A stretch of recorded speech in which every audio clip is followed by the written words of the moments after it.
The White Album at Amazon.com. Please welcome a very funny guy, Lewis Black.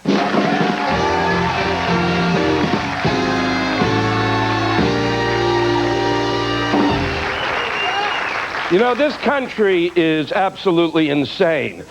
And it's not just the fact that we can't elect a new president. I'm talking about the Weather Channel. What is that about? It's 24 hours a day of weather. Am I missing something here?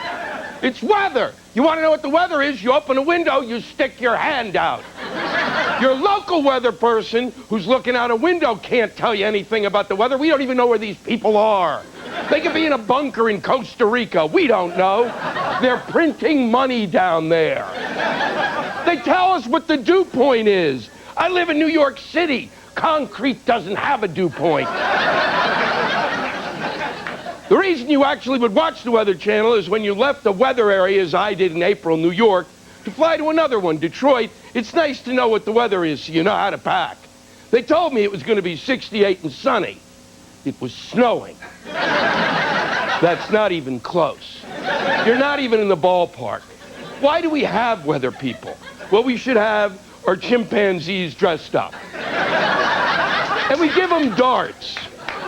And they throw it at the dartboard. And it's 8 and 7 is 15 and 20 is 35 and 18 is 53. The chimp says it'll be 53. And then you'll go outside and it'll be 92, but you can go, well, what are you going to do? The weatherman's a chimp.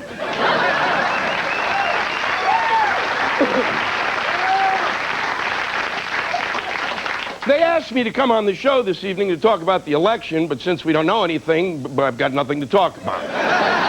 So I thought maybe I'd just stand here for 2 minutes and we'd all just think about it.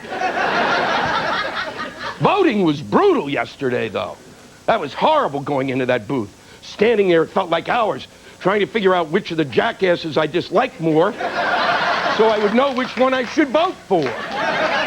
And in New York City, it was even worse. They had an insult to injury. We had to vote for a senator. We had a choice between Lady Macbeth or a 12-year-old.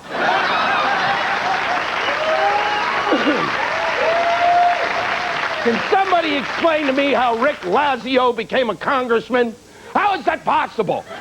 What was he running against? An otter? And people say, well, we can't vote for the otter. You're going to have to go and get it and chase it and bring it back. I left that voting booth. I felt so badly about myself. I felt like I feel when I've touched myself too much. The only good thing about voting is that the days that follow, no matter how bad a day is, you can think, well, at least I don't have to vote today. I guess I could have voted for Nader, but why? What kind of a candidate was that? What would you vote for him for? So you could have better warranties on your household appliances? And now the fate of the country is in the hands of Florida. Hello! These people live in an area where the humidity is over 100%. And you know how you know it's over 100% humidity? When you're walking down the street for 5 minutes thinking to yourself, you know, I should have put deodorant on my genitals. You can't think in that kind of weather. You know, today, it actually struck me maybe a military coup wouldn't be bad. Get the army on the street yelling, go back to your homes, everything will be okay. Coup! It sounds almost festive, doesn't it? There's a reason that we didn't vote, you know, that the vote was inconclusive last night.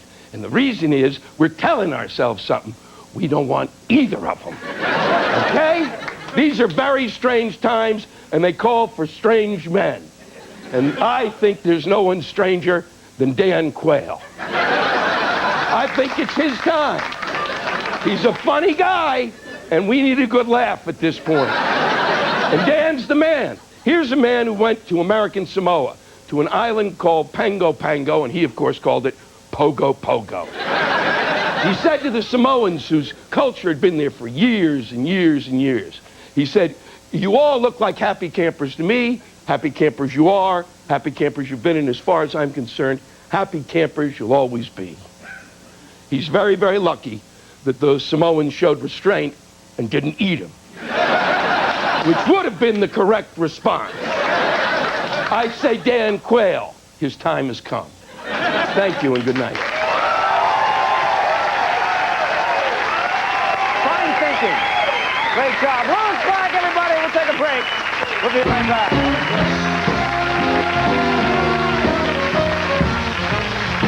Yeah, Hawaii.